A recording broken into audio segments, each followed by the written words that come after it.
Assalamualaikum warahmatullahi wabarakatuh.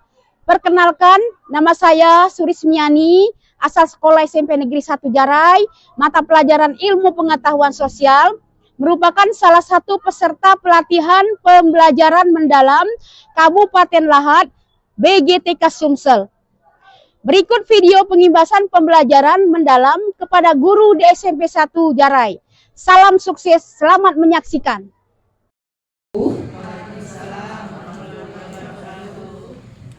Kami ucapkan terima kasih kepada Kepala Sekolah yang sudah memberikan kesempatan kepada kami untuk menyampaikan, untuk mengimbaskan apa yang sudah kami peroleh pada kegiatan IN1 yang diselenggarakan selama 5 hari 4 malam di Lahat. 5 hari saja belajarnya, malamnya tidak. Jadi ada banyak sekali yang kami peroleh mengenai pembelajaran mendalam. Berdiri saja ya. Jadi ada banyak sekali yang kami dapatkan pada kegiatan pembelajaran mendalam guru. Kalau kepala sekolah mungkin tidak banyak yang disampaikan, karena apa? Karena efeknya ya hanya untuk kepala sekolah. Tapi kalau kami untuk guru, jadi kami bisa menyampaikan yang kami dapatkan dan bisa insya Allah diimplementasikan oleh Bapak Ibu guru semuanya. Kalau yang kepala sekolah penyelarasan visi misi, yang membuat visi misi tentu saja kepala sekolah dan tim, tetapi tidak kita. Kita hanya menjalankan, mendukung program yang dicanangkan atau yang menjadi tujuan dari kepala sekolah. Tapi kalau pembelajaran mendalam guru itu artinya guru yang terlibat secara utuh, yang terlibat secara penuh, dan kitalah yang mempunyai kewajiban untuk mengimplementasikan hal ini di dalam kelas. Jadi muara akhirnya, tujuan akhirnya adalah untuk siswa Bapak Ibu. Jadi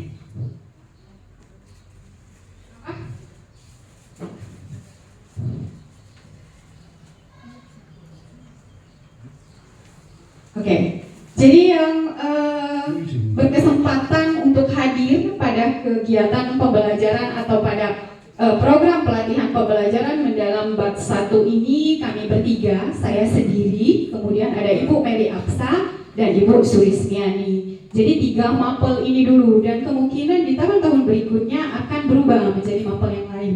Jadi Bapak Ibu semuanya jangan takut untuk mengikuti kegiatan pelatihan pembelajaran mendalam ini, karena zaman sekarang itu semuanya itu Bapak Ibu tidak seperti tahun-tahun sebelumnya kita mengikuti pelatihan. Semuanya sudah dipermudah, terstruktur, sistematik, ada semua di LMS. Insya Allah semua usia Bapak Ibu semua bisa mengikuti kegiatan pembelajaran mendalam ini nantinya. Nah, Bapak Ibu,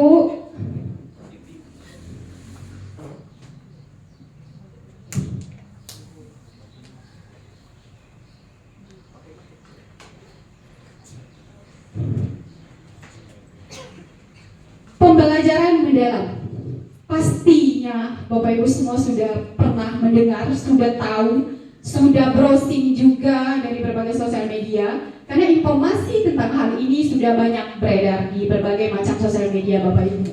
Tapi alangkah lebih baiknya kalau pengetahuan ini atau hal ini mungkin didapatkan langsung dari kami. Pembelajaran mendalam itu apa sih? Pembelajaran mendalam adalah suatu proses belajar yang berfokus pada pemahaman konsep secara menyeluruh, bermakna dan berkelanjutan, bukan sekedar menghafal fakta atau informasi. Jadi kalau sebelumnya kita hanya sebatas mengajak siswa atau tujuan kita itu hanya memberikan informasi supaya siswa tahu. Tapi kalau pada pembelajaran mendalam, levelnya lebih tinggi lagi Bapak Ibu. Jadi siswa diharapkan tidak hanya tahu, tetapi bisa mengimplementasikannya, bisa mengidentifikasikannya. Jadi levelnya lebih tinggi lagi. Kalau dulu dikenal dengan HOTS, High Order Thinking Skill, sekarang berubah lagi menjadi pembelajaran mendalam. Tetapi tujuannya sama. Jadi anak-anak tidak hanya diminta atau tujuan kita itu tidak hanya anak-anak itu tahu, menghafal saja, tetapi sudah menjadi levelnya sudah beda. Kalau dulu kita ada C1, C2, C3. Nah, kalau menghafal itu berarti menghafal saja, dikasih pemahaman lain atau bentuk soal yang lain, anak-anak tidak tahu lagi. Contoh matematika misalnya, 100 100 kurang 200, 100 tambah 200, hasilnya 300. Yang anak-anak hafal itu 100 tambah 200, 300. Itu yang dihafalan mereka. Kalau soalnya berubah menjadi 400 ditambah 500, anak-anak tidak tahu lagi. Karena apa? Karena sudah ada berubah sedikit. Tetapi kalau konsepnya tahu, mau penjumlahannya seberapa banyak pun, mau angkanya bagaimanapun, anak-anak tetap bisa. Nah, inilah yang diajarkan pada pembelajaran mendalam. Jadi yang diajarkan itu bukan hafalan, tetapi konsep. Jadi levelnya lebih tinggi lagi. Kemudian murid diajak untuk mengaitkan pengetahuan dengan kehidupan nyata, berpikir kritis, memecahkan masalah, serta membangun keterampilan yang relevan untuk jangka panjang. Jadi artinya dalam pembelajaran mendalam, kasus yang diambil, masalah yang dipecahkan oleh anak-anak kita harus kontekstual dan relevan dengan kehidupan nyata, Bapak Ibu. Contoh, misalnya dalam bahasa Inggris, ada materi di kelas 9 itu yang bab 2 itu taking trips, jalan-jalan. Kalau kita hanya fokus ke buku, berarti apa yang ada di buku itu saja. Kita menjelaskan tentang misalnya Taman Safari, apalagi Dufan, Monas, itu kan tidak relevan dengan kehidupan anak-anak. Karena anak-anak, tidak semua anak-anak sudah pernah ke sana. Tetapi dengan topik jalan-jalan, ya udah kita minta anak-anak menceritakan pernah ke mana saja sih kalian, pernah mengunjungi wisata mana saja, pernah jalan-jalan ke mana saja. Nah, itulah yang dimaksud pada pembelajaran mendalam. Jadi harus relevan dan kontekstual yang sudah dialami oleh anak-anak kita pada kehidupan sehari-hari dan nyata adanya. Nah, seperti itulah maunya pembelajaran mendalam, Bapak Ibu. Kemudian tujuan pembelajaran mendalam yang pertama adalah meningkatkan pemahaman konsep. Seperti sudah saya sampaikan tadi bahwa pembelajaran mendalam ini menekankan pada konsep, bukan hafalan. Yang kedua adalah mengembangkan keterampilan berpikir kritis dan kreatif. Contohnya, maksud dari poin nomor 2 adalah seperti kejadian saat ini, demo di mana-mana. Tawarkan gambar atau video tentang demo ini, lalu beri pertanyaan pemantik kepada anak-anak kita. Biarkan mereka berpikir, biarkan mereka mengembangkan imajinasinya terhadap gambar yang kita perlihatkan. Itu maksud dari mengembangkan keterampilan berpikir kritis dan kreatif. Kemudian tujuan pembelajaran mendalam yang ketiga adalah mendorong kemampuan pemecahan masalah. Yang keempat, menumbuhkan sikap reflektif dan mandiri. Kemudian yang kelima adalah menghubungkan pembelajaran dengan kehidupan sehari-hari, yang tadi kontekstual. Kemudian yang keenam adalah membangun keterampilan kolaborasi dan komunikasi. Yang terakhir adalah mengembangkan karakter dan kompetensi abad 21. Inilah secara garis besar, secara umum tujuan dari pembelajaran mendalam ini, Bapak Ibu. Kemudian selanjutnya adalah pembelajaran mendalam merupakan pendekatan yang memuliakan dengan menekankan pada penciptaan suasana belajar dan proses pembelajaran berkesadaran, bermakna dan menggembirakan melalui olah pikir, olah hati, olah rasa dan olahraga secara holistik dan terpadu. Kenapa kata memuliakan saya garis bawahi, saya cetak tebal? Jadi posisi kita sebagai seorang guru adalah kita memuliakan anak, anak juga harus memuliakan kita.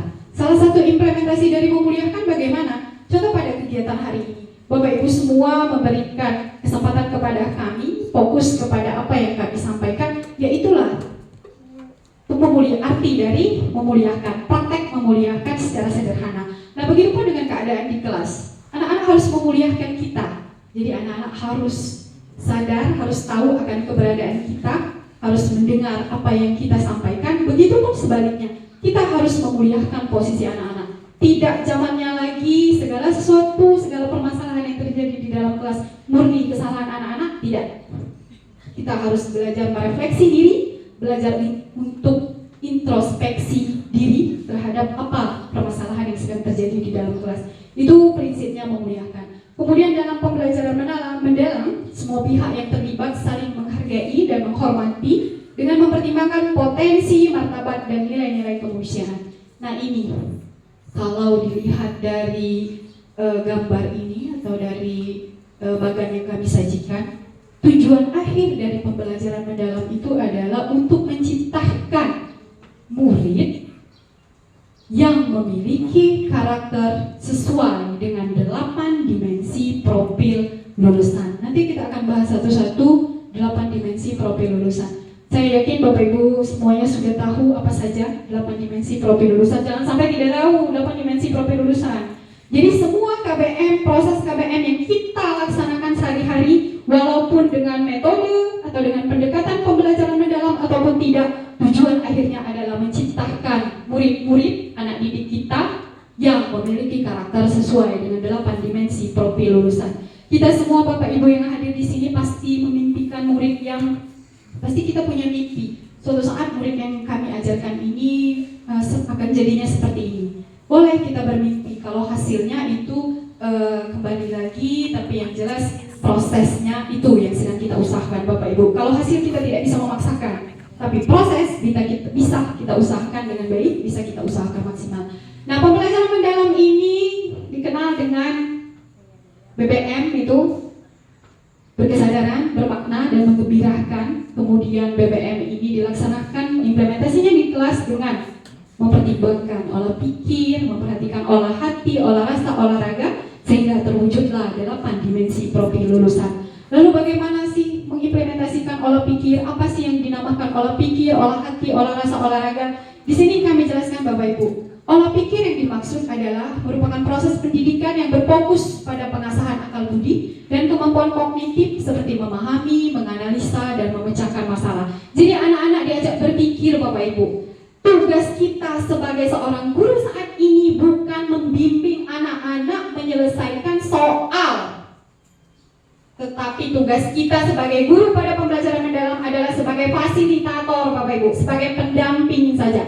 Anak-anak yang dibiarkan berpikir, tetapi kita mendampingi, sehingga pada saat anak-anak kita menemui kesulitan, kita bisa membantu memecahkan masalah. Ibarat kata, anak-anak kita mempunyai permasalahan, jangan langsung kita kasih solusi. Anak-anak dipancing dulu untuk bisa menemukan solusinya itu. Solusinya keluar dari diri mereka sendiri, dari pikiran mereka sendiri. Kita hanya mengarahkan saja. Nah, itu tugas idealnya seorang guru pada pembelajaran mendalam. Tapi kalau pada prakteknya nanti kita berproses ya Bapak Ibu, tidak bisa serta-merta kita langsung pindah dari kebiasaan kita yang sebelumnya semenjak tahu pembelajaran mendalam mau kita paksakan harus seperti ini, tidak bisa. Itu semuanya proses. Tapi dengan proses kalau konsisten, insya Allah hasilnya akan sesuai dengan yang diharapkan. Kemudian olah hati. Olah hati adalah proses pendidikan untuk mengasah kepekaan batin, membentuk budi pekerti, serta menanamkan nilai-nilai moral dan spiritual. Nah, ini juga yang dinamakan olah hati. Kemudian olah rasa sebagai proses pendidikan yang bertujuan untuk mengembangkan kepekaan estetika, empati, dan kemampuan menghargai keindahan serta hubungan antar manusia. Dan yang terakhir, olahraga merupakan bagian dari pendidikan yang bertujuan untuk menjaga dan meningkatkan kesehatan fisik, kekuatan tubuh, serta membentuk karakter melalui kegiatan jasmani. Nah, jadi prinsip pembelajaran mendalam BBM tadi harus kita terapkan berkesadaran, bermakna, dan menyenangkan dengan menggunakan keempat olah ini. Dalam prosesnya, dalam pelaksanaannya ini harus hadir Bapak Ibu membersamai anak-anak sehingga terciptanya karakter yang sesuai dengan 8 dimensi profil lulusan tadi. Nah, ini sudah sering Bapak Ibu lihat pasti di sosial media, di YouTube, di Facebook, kerangka pembelajaran mendalam. Ada 4 kerangka pembelajaran mendalam. Yang pertama adalah kerangka pembelajaran. Ada di RPP, ini harus ada kerangka pembelajaran di RPP. Kemudian pengalaman belajar juga harus ada, harus tertuang dalam bukan RPP ya tadi apa, rancangan pembelajaran mendalam RPM. Kemudian ada prinsip pembelajaran, ini juga harus tertuang dalam RPM. Kalau proses KBM dilaksanakan dengan kerangka pembelajarannya ada, pengalaman belajar ada, prinsip pembelajaran ada, terwujudlah 8 dimensi profil lulusan Bapak Ibu. Nanti untuk jelasnya kami berbagi, saya ke bagian yang menjelaskan dimensi profil lulusan. Yang lain itu ada Ibu Meli Absa dan ada Ibu Surismiani. Lanjut ya.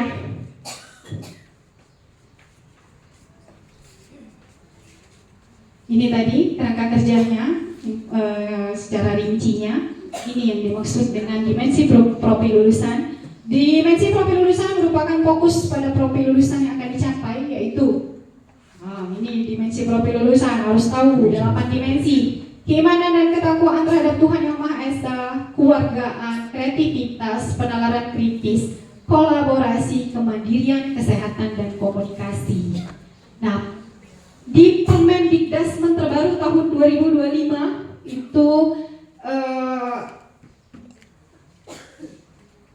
ada yang namanya intrakurikuler, ekstrakurikuler, dan co-kurikuler. Itu semua harus ada dalam proses KBM.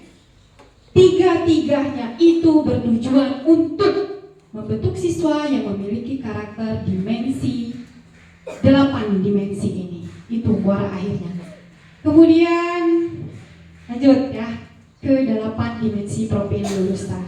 Di sini akan dijelaskan satu persatu. Dimensi yang pertama adalah keimanan dan ketakwaan kepada Tuhan Yang Maha Esa. Lanjut ke Mary. Ini Bapak Ibu. Dimensi ini membentuk siswa beriman, bertakwa, dan menjalankan ajaran agama dalam kehidupan sehari-hari dengan sikap yang baik. Contohnya ini, bisa dikembangkan. Bapak Ibu sudah pasti lebih paham, sudah pasti tahu yang masuk dari dalam dimensi ini, tikal aku atau yang bagaimana, atau implementasinya bagaimana untuk mewujudkan yang seperti ini. Nah, Bapak Ibu sudah tahu ini, saya yakin sekali. Kemudian dimensi yang kedua adalah keluargaan. Jadi keluargaan itu mengikuti upacara bendera dengan tertib, kemudian menghormati simbol negara seperti lagu kebangsaan dan bendera, juga bersosialisasi di dalam kehidupan bermasyarakat, itu juga masuk dalam dimensi keluargaan. Yang ketiga adalah penalaran kritis, kemampuan menganalisis informasi secara logis dan objektif, namanya kritis ya. Contohnya adalah siswa membandingkan 2 artikel berita lalu menyimpulkan fakta secara objektif. Ya tadi kejadian yang saat ini terjadi itu bisa saja kita angkat. Nah, dari situ kita bisa menimbulkan kritis anak-anak, nalar kritisnya bagaimana. Intinya kalau di RPP, kalau mau mencapai penalaran kritis itu biasanya kembali lagi ke metode yang digunakan. Kalau mau memunculkan kritis anak-anak itu tampilkan masalah. Kalau penampilan masalah berarti dia modelnya apa? Problem based learning. Lalu lihat lagi sintaks problem based learning apa saja. Nah itu yang harus dituruti Bapak Ibu kalau benar-benar mau menampilkan atau mengharapkan siswa yang begini. Kemudian selanjutnya adalah kreativitas. Ini kalau kreativitas dimunculkan berarti dalam RPM, dalam KBM di kelas itu yang bisa diangkat metodenya adalah PJBL, Project Based Learning. Lihat lagi sintaks PJBL bagaimana sehingga memunculkan kreativitas anak. Nah itu ada kaitannya dengan RPM semua ya. Kemudian selanjutnya ada kolaborasi. Kolaborasi berarti melalui diskusi anak-anak, di kerja kelompok, dibagi, nanti diskusi. Kemandirian juga bisa. Nah ini. Kemudian yang selanjutnya Ibu Meli, kesehatan dan komunikasi.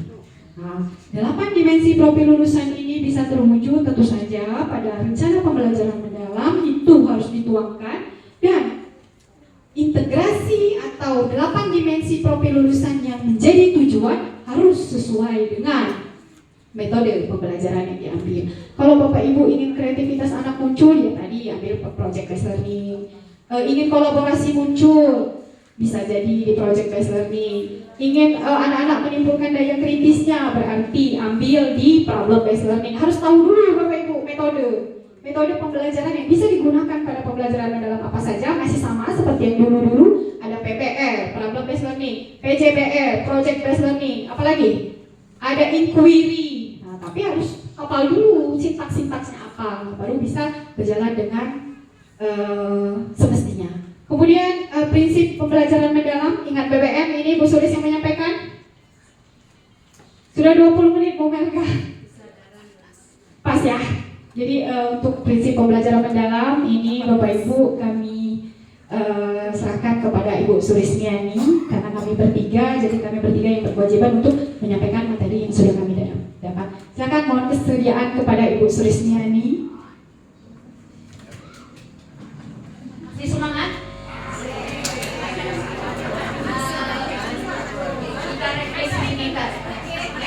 Sebentar ya.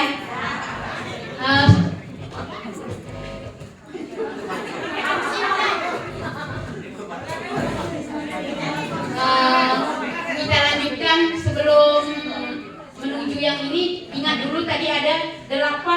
dimensi profil kelulusan. Halaman 12B.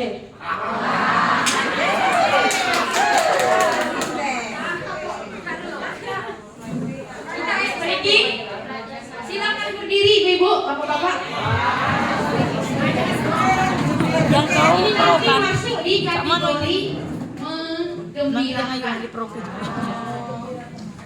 Ada definisi profil lulusan supaya cepat dihafal, kita nyanyikan dengan lagu Dermani. Pada suatu hari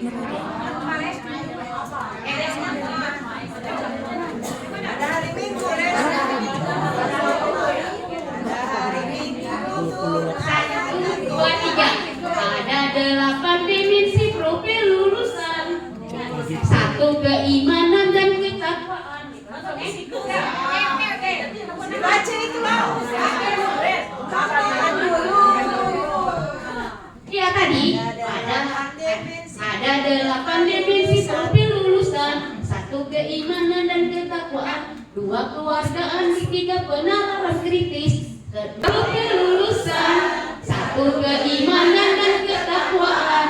2 kewargaan, 3 penalaran kritis. 4 kreativitas, 5 kolaborasi. 6 kemandirian, 7 kesehatan dan komunikasi. 7 kesehatan dan komunikasi. Lanjut. Silakan duduk. Prinsip 1 berkesadaran, 2 bermakna, 3 menggembirakan. Itu prinsip dalam pembelajaran. Nah, prinsip pembelajaran di situ ada karakteristiknya. 1, kenyamanan murid dalam belajar, fokus konsentrasi dan perhatian, kesadaran terhadap proses berpikir, kesempatan murid untuk menentukan pilihan, keterlibatan murid mengembangkan strategi belajarnya, keterbukaan terhadap perspektif baru, keinginan terhadap pengetahuan dan pengalaman baru. Contoh pelaksanaannya memberikan pertanyaan tematik yang mengacu pada keinginan murid. Jadi ditunjuk pertanyaan tematik supaya dia nyaman belajar dengan kita. Tuh.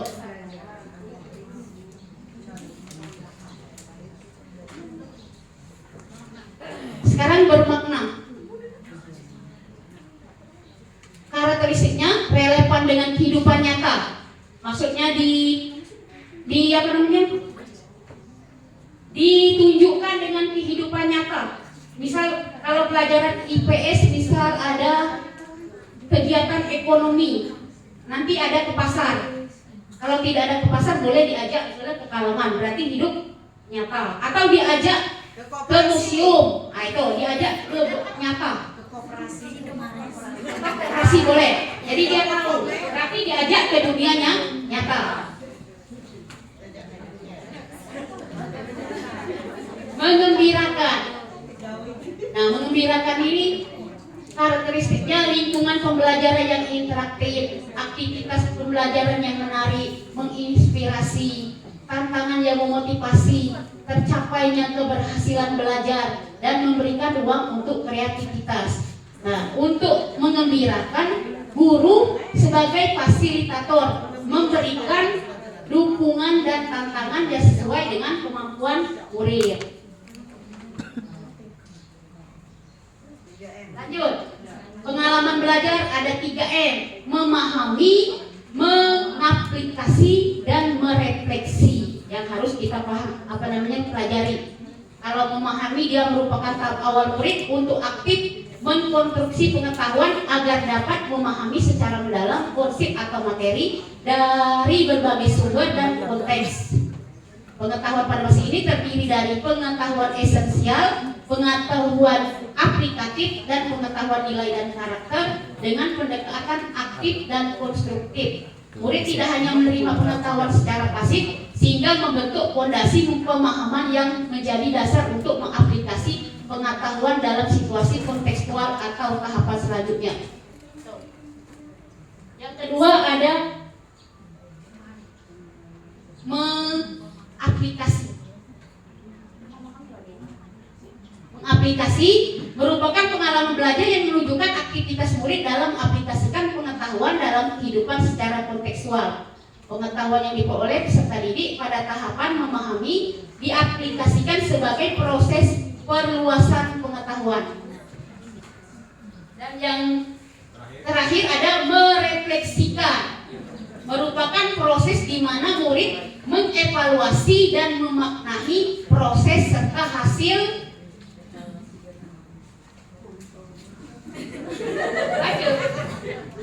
menulis.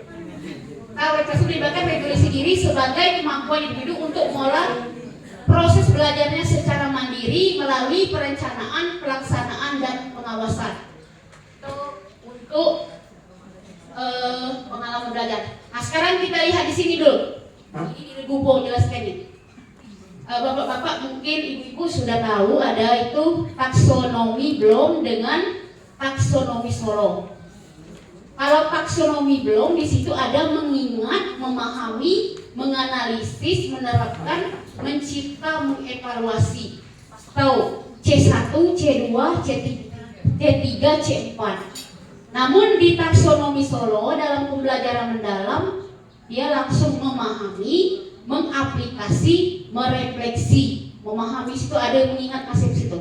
Jadi C2, langsung C2, langsung C5 ke C6, berpikir kritis, berpikir hot. Nah itu.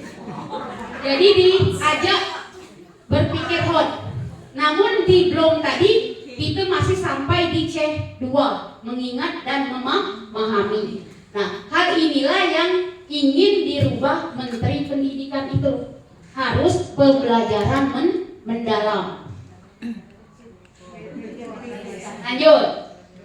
Kerangka pembelajaran. Kerangka pembelajaran ini ya, itu untuk membuat RPP atau modul ajar tadi kan. Jadi ada 1 praktik pedagogis, 2 lingkungan pembelajaran, 3 kemitraan pembelajaran, 4 ada pemanfaatan digital. Jadi harus ada 4 tadi. Sekarang kita masuk ke nomor 1, di situ ada praktik pedagogis. Praktik pedagogis itu yaitu menekankan pada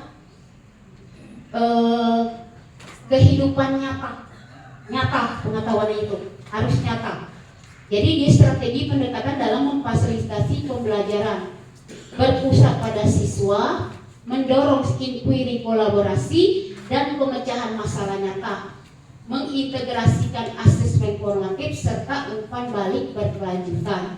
Jadi dia itu menekankan praktik nyata, guru memilih pendekatan yang telah ada. Pertama ada pembelajaran berbasis inquiry, ada pula pembelajaran berbasis proyek, ada pembelajaran berbasis proyek based learning, ada pembelajaran berbasis masalah atau problem based learning, ada pula pendekatan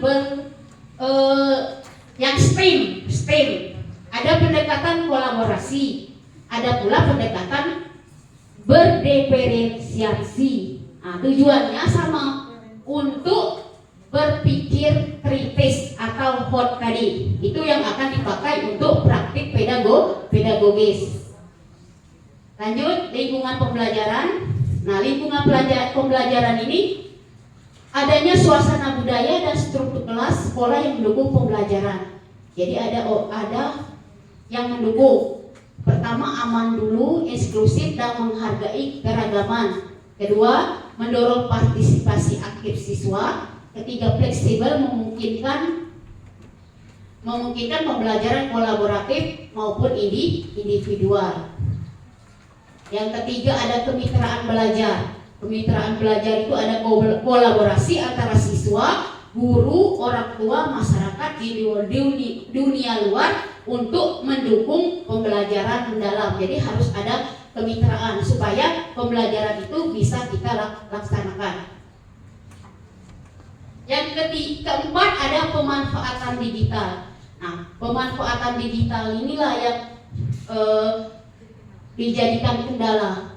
Kan sebelum belajar pelajaran mendalam, kita harus dulu berubah pemikiran, pola pikir lama dengan pola pikir baru, fixed, dan growth mixed, bau berubah. Jadi gurunya dulu bau berubah atau tidak. Nah, cirinya yang tetap tadi satu, takut. Nah, itu takut. Kedua, ragu. Ketiga, ancaman. Keempat, doanya tidak tahu, khawatir. Nah, itu yang lama.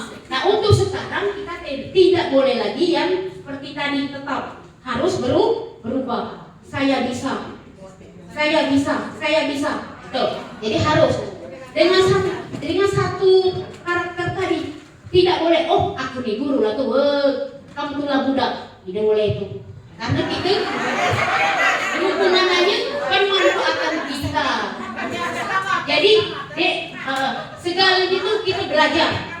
Tidak ada senior atau pensiunan, tidak, harus belajar.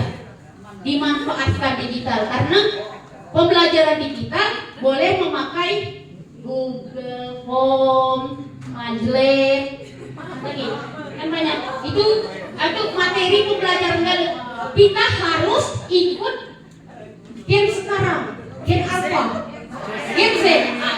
Jadi kita ikut Gen Z, jangan kita mengikuti dia. Kita tidak baca dulu itu. Jadi harus ikut Gen Z sekarang, harus bisa namanya digital. Lanjut, peran guru satu, menyusun pembelajaran yang kontekstual dan kolaboratif. Yang kedua, menjadi fasilitator dalam proses berpikir kritis dan reflektif. Dan yang ketiga, menumbuhkan lingkup belajar yang inspiratif dan aman. Itu peran kita sebagai guru. Nah, ini transformasi peran guru dalam ekosistem pembelajaran mendalam.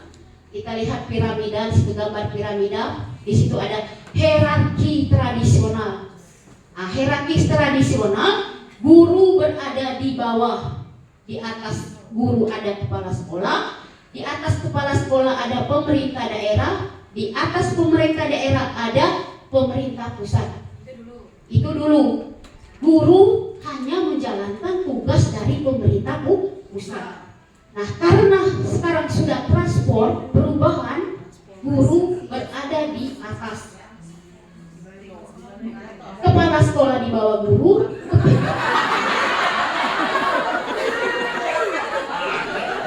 kepala sekolah membawahi pemerintah daerah, dan pemerintah daerah ke pusat. Karena guru adalah sebagai aktivator, kolaborator, dan pengembang budaya belajar. Jadi guru itu harus berkembang. Tuh, jadi itu pemeran utama guru.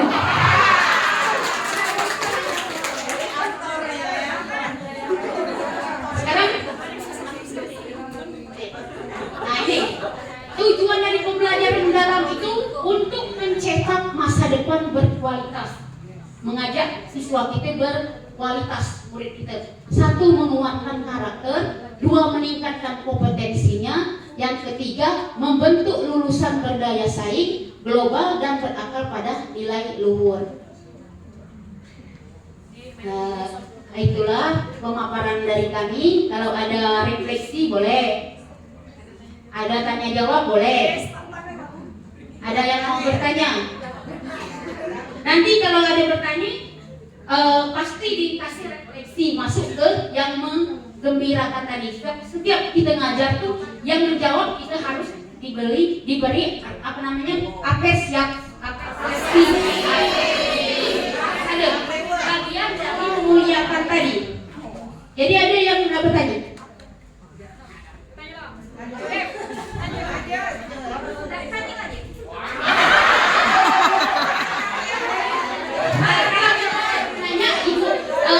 Saya akan bertanya. Misal ada beberapa rumus dari pembelajaran mendalam. Belum ada. Tadi di ini. Ada kan tadi? Wah. 8-8-3-4. Bagus. 8-3-3-4. Sekarang kita nanti coba diambil Pak Sudi. Kalau apa?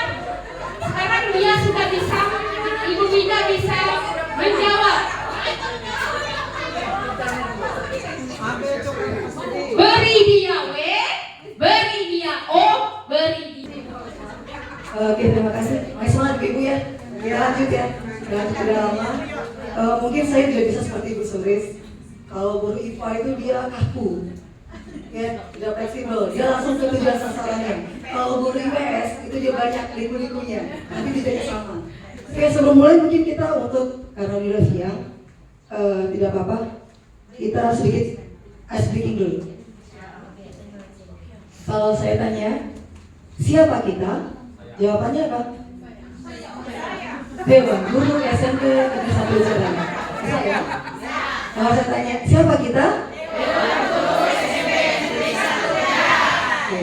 Kalau saya tanya, mengapa kita di sini? Jawabannya bersenang-senang. Oke. Mengapa kita di sini? Dengan tangannya sekalian.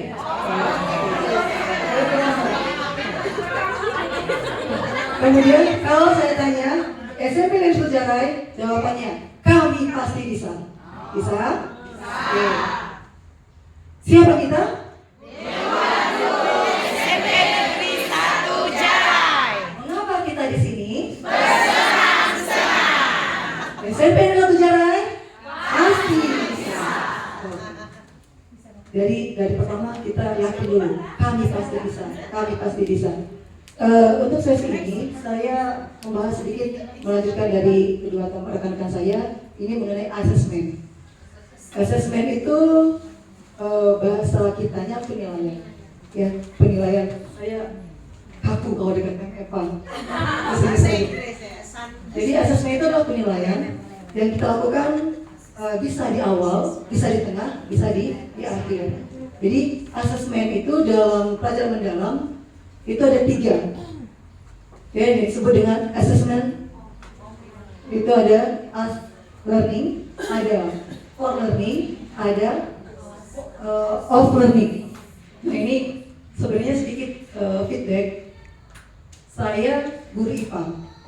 Saya harus bisa mengucapkan assessment of learning, for learning, dan as learning. Ini saya belajar dulu. Kenapa? Saya takut kalau dalam pengucapan saya salah. Ya, jadi saya sudah belajar bagaimana berkolaborasi dengan guru bahasa Inggris. Ya, jangan sampai admin salah. Jadi, dari ketiga pembelajaran tersebut, ini kita bedakan dulu apa sih as learning, apa itu for learning, apa itu of learning. Yang pertama, assessment as learning itu adalah siswa menggunakan assessment untuk belajar tentang dirinya. Ya, ini untuk siswa. Dia belajar dulu bagaimana, apa sih yang sudah didapatnya selama dia belajar. Itu masuk dalam assessment as learning. Ibaratnya begini Bu, misalnya kita berkaca nih tiap pagi. Apa sih yang sudah saya dapatkan? Ya, nah itu adalah termasuk dalam assessment as learning. Ya, misalnya apa yang kita perhatikan mungkin dari segi keimanan kita, apa kita sudah bersyukur selama ini dengan apa sudah diberikan Tuhan, kesempatan diberikan Tuhan, apa kita sudah bersyukur. Kemudian mungkin dalam segi disiplin, apa kita sudah belajar bersihkan diri kita. Itu maksudnya assessment as learning. Ya, kita mengukur diri kita, siswa mengukur dirinya dengan apa yang sudah didapatkannya selama dia belajar. Kemudian kalau yang kedua, itu adalah assessment for learning. Nah ini ditujukan untuk guru. Di mana guru menggunakan asesmen ini untuk memperbaiki proses belajar. Jadi kalau yang for learning ini biasanya kita lakukan dalam proses KBM, dalam kegiatan inti. Misalnya kita dalam kegiatan inti itu kita adakan diskusi dengan siswa. Nah, asesmen for learning itu tidak mesti dalam bentuk pertanyaan, ya, bisa dalam bentuk pengamatan. Misalnya apa? Siswa lagi diskusi. Kita mungkin sambil mengamati, memperhatikan siswa. Ini kita menilai dalam kelompok itu apakah siswa ini sudah aktif atau hanya diam, hanya menunggu, atau dia cuek dengan tugas yang sudah diberikan. Nah itu artinya apa? Itu artinya penilaian yang kita lakukan selama proses pembelajaran. Ini disebut dengan assessment for learning. Nah kemudian yang terakhir itu adalah assessment of learning. Of dalam bahasa ini itu terakhir, ya. Nah jadi kalau assessment for learning itu digunakan untuk menilai hasil capaian belajar. Nah ini misalnya dalam belajar, kita otomatis punya tujuan-tujuan pembelajaran.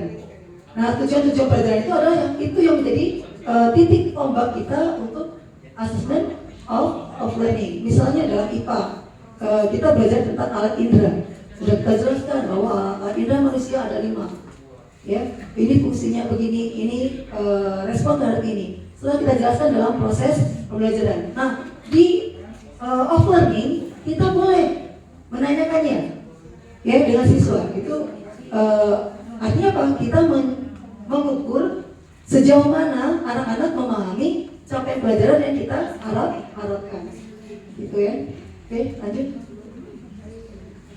Ini mungkin lebih dalam lagi, assessment of learning itu dia menekankan pada peran siswa dalam menggunakan assessment untuk belajar tentang dirinya sendiri.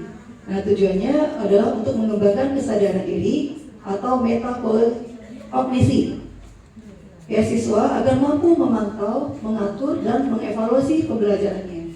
Ya, seperti saya jelaskan tadi, misalnya siswa menulis jurnal refleksi setiap pembelajaran, atau siswa bisa melakukan self-assessment, ya, penilaian diri, seperti tadi ya, sampai sejauh mana saya ini bersyukur, sampai sejauh mana saya bertanggung jawab tentang apa yang sudah diberikan oleh guru pada saya. Nah ini kemudian yang kedua itu adalah assessment for learning. Nah ini digunakan oleh guru selama proses pembelajaran untuk mendapatkan informasi tentang capaian siswa, sehingga guru dapat menyesuaikan strategi pembelajaran agar lebih efektif. Di sini guru mungkin dalam kelas yang paralel itu dapat melakukan umpan balik atau perbaikan. Misalnya kita punya CP di kelas 71 sama. Nah kemudian kita belajar dari CP 71 ini mungkin tidak cocok untuk dilihat di CP 72. Ini boleh kita akan umpan balik, kita perbaikan. Ya. Kita perbaikan, itu mungkin sedikit tambahannya. Nah kemudian yang ketiga tadi ada assessment of learning, yaitu assessment dilakukan untuk mengetahui hasil belajar siswa pada suatu periode atau setelah pembelajaran selesai. Nah biasanya digunakan untuk menentukan nilai, kelulusan, atau akuntabilitas dalam pembelajaran. Nah kalau menurut saya assessment of learning ini dapat dilakukan setelah tiap TP. Misalnya kita TP 1 tentang sistem saraf misalnya. Nah ini bisa dilakukan assessment of learning. Nah atau juga bisa beberapa TP. Nah itu nanti pada ujian kenaikan kelas atau ujian kelulusan. Itu masuk dalam assessment of learning. Nah di sini dalam penilaian kami ditekankan kemarin bahwa yang lebih ditekankan dari ketiga asesmen itu adalah asesmen yang dalam kriteria proses atau awal dibanding dengan yang asesmen of learning. Jadi kita lebih tekankan pada asesmen as learning dan for learning. Kenapa? Karena di sana yang kita butuhkan adalah prosesnya, bukan akhirnya. Karena proses ini yang akan merubah karakter siswa kita. Kalau kita hanya mengacu pada assessment of learning, itu tidak menggambarkan bagaimana karakter atau apa yang kita harapkan dari siswa itu tersebut. Jadi itu yang paling utama, bahwa kita lebih menekankan penilaian secara as learning dan for learning. Mungkin itu saja yang dapat saya sampaikan. Singkat, mudah-mudahan bisa dipahami. Ada yang ditanyakan kira-kira? Dari sini saya sebenarnya kenapa agak hangat dingin, ya. Terus terang, sebelum saya menyampaikan, saya mungkin belajar dulu ke diri saya sendiri. Saya apakah sudah assessment as learning, for learning, atau off learning? Ini mungkin dalam proses awalnya, ya. Awalnya prosesnya itu saya sebenarnya tidak sanggup untuk mengikuti pelatihan ini. Nah itu adalah as learning. Kenapa tidak sanggup? Saya merasa masih banyak yang muda-muda daripada saya yang menguasai IT. Tapi mungkin mereka memberi kesempatan kepada saya sudah belajar. Nah alhamdulillah selama proses selama proses saya menjalani itu, saya dibantu oleh rekan-rekan saya.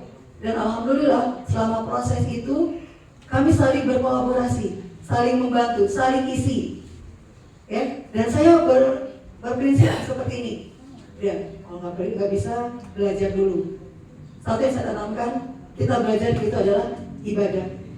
Ya, insya Allah kalau niat kita baik, kalau niat kita ingin untuk merubah diri kita, menyesuaikan dengan kondisi yang ada, insya Allah jalan ke Roma itu banyak jalan menuju ke surga. Insya Allah kalau kita punya niat yang baik, insya Allah pasti dibuka oleh Tuhan akal kita, pikiran kita dengan kemudian dalam menerima pelajaran yang diberikan oleh narasumber yang berikutnya. Kemudian yang di off learning saya mengkaji lagi apa sih sudah saya dapatkan.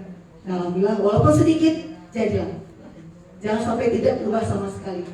Oke, mungkin itu saja yang dapat saya sampaikan. Terima kasih atas kesempatan dan waktunya.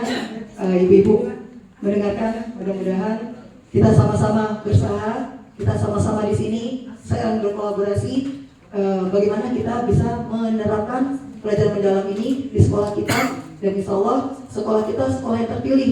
Tidak semua sekolah yang dapat kesempatan belajar pembelajaran mendalam langsung ke narasumbernya. Oke, itu saja. Saya akhiri. Wassalamualaikum warahmatullahi wabarakatuh. Kita berikan aplaus dulu untuk Ibu Mary Aksa. Ternyata Bapak Ibu, rekan saya berdua ini, Bu Surismiani dengan Ibu Mary Aksa ini ada mutiara yang terpendam. Nah, Bapak Cak jadi fasilitator, Bu.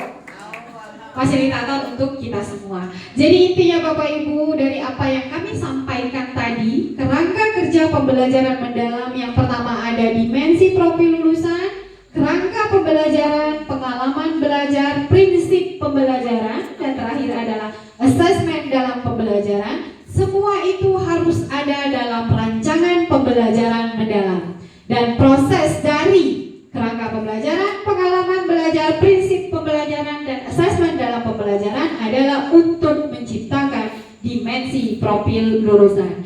Saya tambahkan sedikit mengenai asesmen. Kalau dulu ada yang namanya asesmen formatif dengan sumatif, ini sama saja. S dan for itu formatif, menilai proses untuk anak dan untuk proses pembelajaran. Kalau assessment of learning adalah sumatif.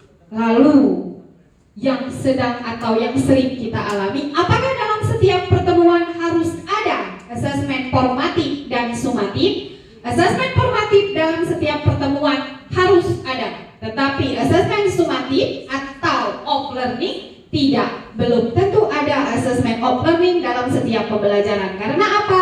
Assessment of learning adalah untuk mengukur ketercapaian tujuan pembelajaran. Lalu kapan dilaksanakan assessment of learning? Setelah tujuan pembelajaran selesai. Kalau tujuan pembelajarannya ini dibahas 2 kali pertemuan, artinya 4 JP, maka assessment of learning diadakan di hari kedua. Karena kita biasanya 1 kali pertemuan 2 JP, begitu ya. Kalau dalam 1 hari 2 JP pembelajaran, TP-nya sudah tersampaikan semua, untuk mengukurnya ya tadi adakan assessment of learning. Lalu kapan lagi? Ya itu tadi mengukur, namanya mengukur ketercapaian. Kita bisa di UTSP untuk kelas 9, apalagi assessment akhir semester, kenaikan kelas. Dan dalam pembelajaran mendalam tidak ada PTS, tidak ada penilaian tengah semester. Sebenarnya bukan dalam pembelajaran mendalam saja. Dalam kurikulum Merdeka itu tidak ada midterm, itu tidak ada mid semester. Jadi proses penilaiannya, asesmennya ya tadi cuma 3 itu. Jadi sekali lagi asesmennya ada of, ada S, for, dan of. Of adalah untuk mengukur ketercapaian pembelajaran secara menyeluruh. Itu saja mungkin penyampaian dari kami tentang kerangka kerja pembelajaran mendalam yang harus kita ketahui. Ingat 8334 itu harus tahu. Nah, terima kasih Bapak Ibu untuk semua perhatiannya pada sesi ini. Nanti setelah ini akan kita lanjutkan dengan kami akan memberikan template pembelajaran mendalam. Nanti akan kami pandu untuk mengisi template tersebut bersama-sama. Silakan berkelompok setelah kita makan siang, berkelompok per mapel Bapak Ibu. Jadi outputnya kami harus terima filenya di hari ini sampai sampai selesai. Kalau Bapak Ibu mengikuti apa yang kami sampaikan, apalagi sudah ada modul yang sudah Bapak Ibu pegang, tinggal menyempurnakan saja, insya Allah itu akan selesai dalam 1 jam. Bisa ya Bapak Ibu ya, setelah makan setengah jam isoma kita, setengah 2 lanjut kembali lagi kita, sehingga sebelum jam 3 kita sudah selesai. Terima kasih untuk perhatian Bapak Ibu semuanya. Tapi sebelumnya ada pertanyaan tidak? Tidak, yang nggak lapar. Ya, terima kasih untuk perhatian Bapak Ibu semuanya. Terima kasih juga untuk supportnya, karena kehadiran Bapak Ibu semua ini merupakan dukungan, bentuk dukungan dan support bagi kami dalam menyelesaikan kegiatan pembelajaran mendalam ini atau pelatihan pembelajaran mendalam ini yang akan berakhir di bulan November. Demikianlah kami sampaikan. Mohon maaf apabila ada kesalahan kata dan sikap, kepada Allah kami mohon ampun. Kami akhiri, wabillahi taufiq wal hidayah. Wassalamualaikum warahmatullahi wabarakatuh. Yang pertama, dalam perencanaan pembelajaran mendalam boleh pakai tabel ini, boleh juga tidak menggunakan, tapi untuk memudahkan kita pakai tabel saja. Ini kami dapat template-nya pada saat pelatihan kemarin. Yang pertama tentu saja identitas. Itu seperti biasa, nama sekolah, nama guru, mata pelajaran, kelas, semester, dan alokasi waktu. Nah, satu perencanaan pembelajaran itu sama seperti yang sebelumnya, tidak mesti setiap kali pertemuan satu perencanaan pembelajaran. Perencanaan pembelajaran boleh dibuat untuk beberapa kali pertemuan. Itu yang pertama. Kemudian yang kedua, identifikasi. Yang pertama ada peserta didik. Nah, ini template yang kami dapat. Tetapi dalam pembelajaran mendalam, peserta didik diganti dengan murid. Istilah kita tidak lagi siswa, tidak lagi peserta didik, tapi murid. Tapi ini biarlah template yang kami dapat, tidak mau saya rubah karena ini dari orang lain, dari Pasil. Yang pertama, identifikasi peserta didik. Identifikasikan kesiapan peserta didik sebelum belajar. Sebelum seperti pengetahuan awal, minat, latar belakang, dan kebutuhan belajar serta aspek lainnya. Kalau Bapak Ibu sudah mencari atau membuka yang dikirimkan oleh Pak Hairil di Sentral Pendidikan, tinggal copy paste saja. Karena di Sentral Pendidikan itu sudah betul, sudah benar untuk identifikasi.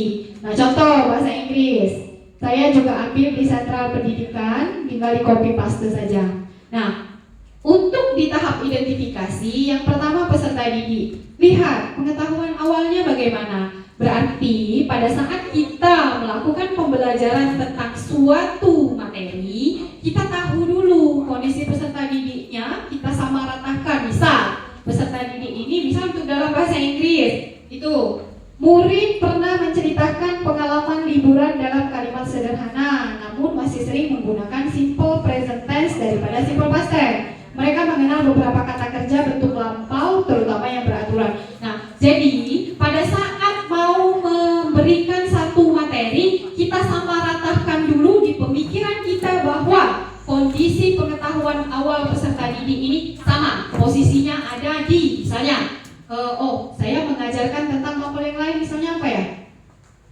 IPA tentang sistem saraf, misalnya.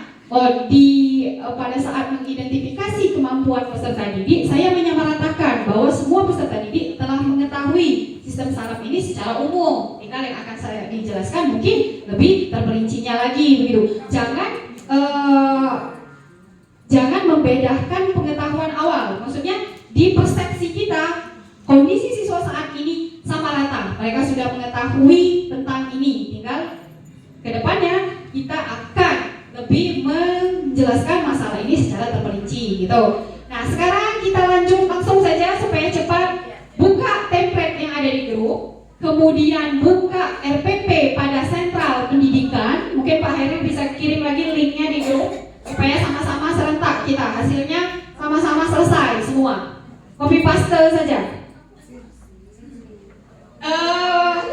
Identifikasi awal saya sebagai pengajar hari ini menyamaratakan bahwa Bapak Ibu sudah mengetahui tentang Sentral Pendidikan. Saya juga mengetahui, menyamaratakan bahwa Bapak Ibu hari ini sudah bisa menggunakan komputer, Microsoft Word. Kemudian pengetahuan identifikasi saya tentang Bapak Ibu hari ini, saya juga menyamaratakan bahwa Bapak Ibu sudah bisa copy paste teks. Jadi saya tidak menunggu, kami belum tahu loh mana cari copy paste, tidak. Jadi Jadi pengetahuan awal ini ya sama seperti ini, misalnya saya praktek langsung. Jadi identifikasi awal saya, pengetahuan Bapak Ibu sudah sama rata, sudah bisa copy paste, sudah bisa membuka link sentral pendidikan, sudah bisa membuka atau sudah siap dengan template ini. Itu pengetahuan awal Bapak Ibu, identifikasi dari saya. Jadi tidak menunggu kami. Loh mana ajarin deh kami copy paste? Tidak. Nah kira-kira seperti itulah cara mengidentifikasi siswa. Silakan, sudah dibuka semua template ini? Buka lah. Buka lah pada web. Nah, itu juga identifikasi itu. Saya menyamaratakan bahwa kondisi peserta saya hari ini sudah bisa membuka WA web semuanya. Nah, itulah maksud dari identifikasi. Jadi tidak lagi saya nunggu ibu itu pengen belajar, loh mana nyekan barcode. Tidak. Karena saya sudah mengidentifikasi pengetahuan awal Bapak Ibu semuanya sama, gitu ya.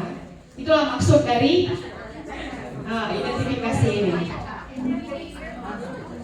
Udah terbuka? Ayo. Masih loading. Saya lupa. Itu direkam ya, jadi tidak bisa menggunakan bahasa daerah, bahasa Indonesia saja. Oke?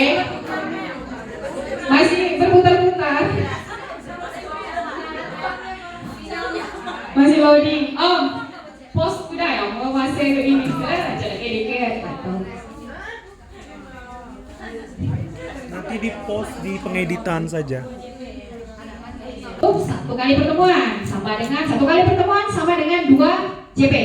Tetapi RPM ini bisa untuk satu bab, yang artinya satu bab bisa beberapa kali pertemuan. Misalnya 6 kali pertemuan berarti 12 JP, karena satu kali pertemuan itu ada 2 jam pembelajaran. Oke. Karena RPP ini untuk beberapa kali pertemuan, maka saya buat untuk pertemuan ke-1 ini buat judulnya. Dalam pengalaman belajar ada awal, ada inti, ada penutup. Nah, letak pembelajaran mendalamnya di mana, prinsip belajarnya di mana? Di sini kita lihat. Di kegiatan awal apa yang akan Bapak Ibu munculkan? Tidak sama, semua guru beda mapel, beda guru, beda cara. Tinggal di kemampuan awal yang akan dimunculkan apa? Kalau saya di awal, ini awal biasanya kita 10 menit. Yang akan saya munculkan prinsip pembelajaran mendalamnya adalah berkesadaran dan bermakna. Karena prinsip pembelajaran kan ada 3, berkesadaran, bermakna, menggembirakan. Kalau di awal saya mau menampilkan ice breaking, karena saya mengajarnya ini di jam terakhir, biar anak-anak bersemangat. Berarti di awal Bapak Ibu sudah memunculkan berkesadaran dan menggembirakan, seperti itu. Karena saya tidak ada ice breaking di sini, maka tidak saya munculkan menggembirakan. Tetapi perlu digarisbawahi bahwa pada tahap awal berkesadaran wajib, Bapak Ibu. Ingat itu. Pada tahap awal kegiatan pembelajaran, prinsip pembelajaran berkesadaran harus selalu ada. Kenapa? Karena prinsip pembelajaran mendalam ini kita itu mengajak anak untuk hadir dalam proses pembelajaran. Hadir dalam artian anak-anak ini diajak untuk terlibat secara utuh, hadir secara utuh pada kegiatan pembelajaran. Nah, cara menimbulkan prinsip berkesadaran bagaimana? Sebenarnya tadi ada di PPT-nya, tetapi tidak dijelaskan secara rinci oleh Ibu Suris, mungkin ada yang hilang. Kita buka kembali bagaimana cara memunculkan berprinsip berkesadaran. Kalau saya tidak salah itu ada. Lihat ya. Kegiatan yang memunculkan berkesadaran itu bagaimana? Mana lo banyak kepol dulu.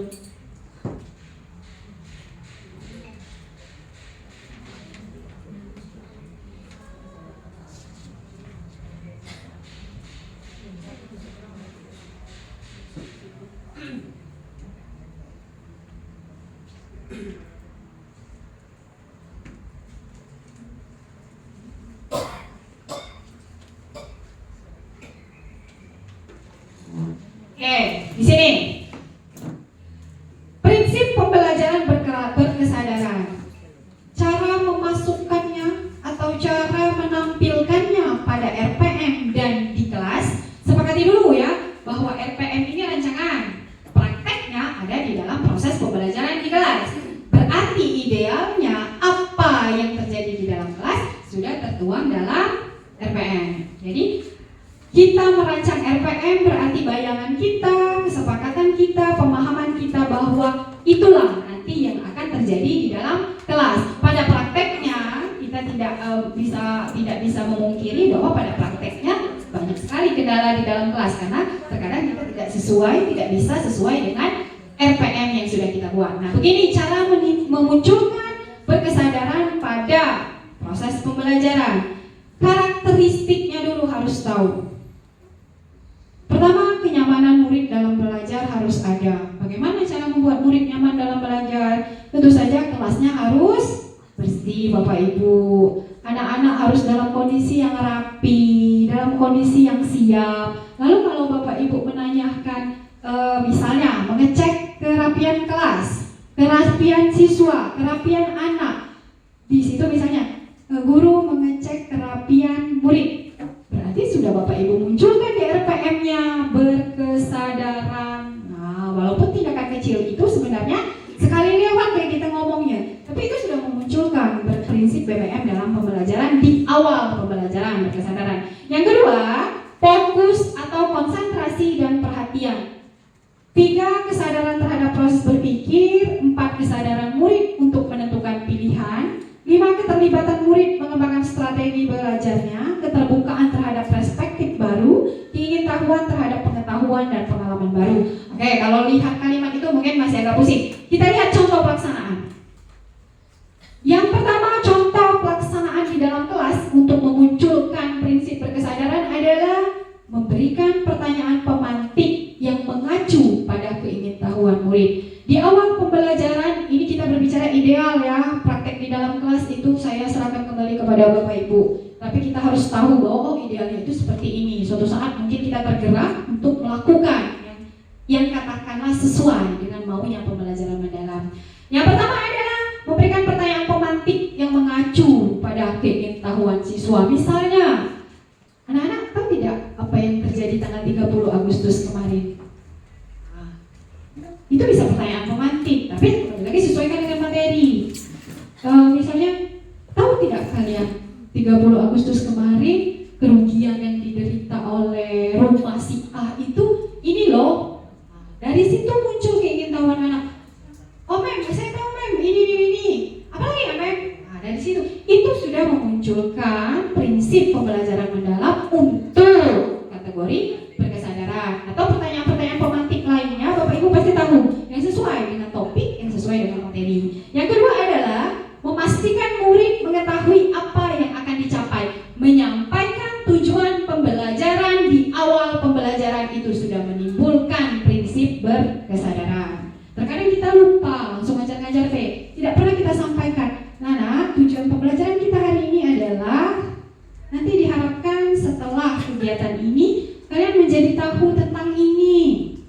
Kalian bisa menyusun kalimat seperti ini.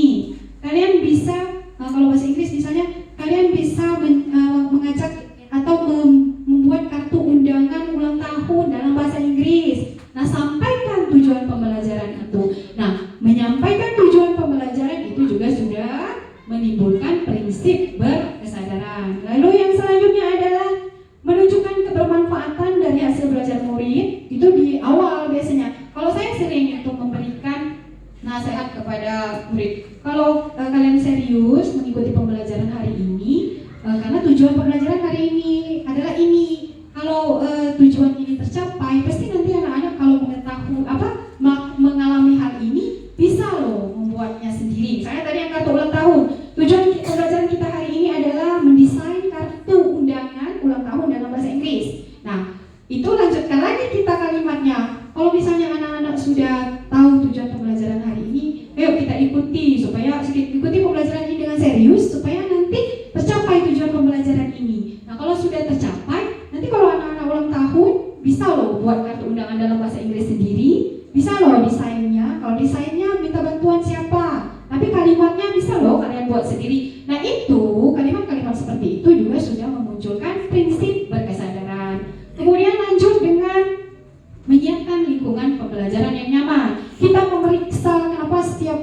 kepala sekolah juga menyebutkan bahwa cek dulu kebersihan kelas, cek dulu lingkungan kelas. Nah, itu bagian dari menimbulkan prinsip berkesadaran. Nah, ini contoh saja ya, masih banyak tahapan-tahapan yang bisa diimplementasikan untuk memunculkan prinsip pembelajaran berkesadaran. Kembali lagi kita ke template-nya. Nah, jadi isikan nanti di awal seperti ini, munculkan, tulis apa yang akan dimunculkan dalam kegiatan awal. Prinsip pembelajaran yang akan dimunculkan pada kegiatan awal itu apa? Tulis. Kalau tiga-tiganya kan bisa saya munculkan di kegiatan awal. Berkesadaran, bermakna, dan menggembirakan. Tulis semuanya. Kalau misalnya saya hanya memunculkan berkesadaran dan menggembirakan saja, ya sudah tuliskan itu. Atau berkesadaran